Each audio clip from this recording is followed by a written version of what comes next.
கண்ணியத்திற்குரியவர்களே, ரமதான் முடிந்துவிட்டது. அல்லாஹ்விடத்திலே நெருங்குவதற்குரிய சிறந்த இரவுகள் முடிந்து விட்டது. ஆனால் நம்முடைய வாழ்வு மீதம் இருக்கிறது.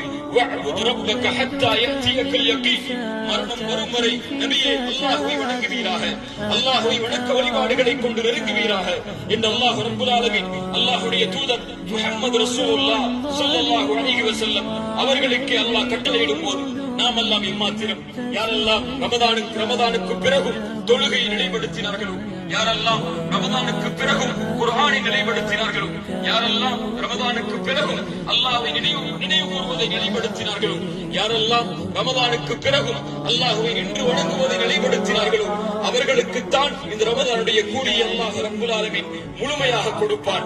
அவர்களுக்குத்தான் ரமதானுடைய மன்னிப்பை அல்லாஹ் ரப்பல் ஆலமீன் முழுமையாக கொடுப்பான். அல்லாஹ் அறிந்தவன். இவனுக்கு ரமதானுக்கு பிறகு வரக்கூடிய நாட்களில் இவன் செய்யக்கூடிய வணக்க வழிபாடுகள் எவ்வாறாக அமையும் என்பதை பொறுத்துதான் அல்லாஹ் ரப்பல் ஆலமீன் அவனுடைய பாவ மன்னிப்பை ஏற்று ரமதானில் அல்லாஹ் வாக்களித்த கூலியை அந்த அடியான் விரும்பியதை விட, அந்த அடியான் நாடியதை விட சிறந்த முறையில் அல்லாஹ் ரப்பல் ஆலமீன் வழங்குவான்.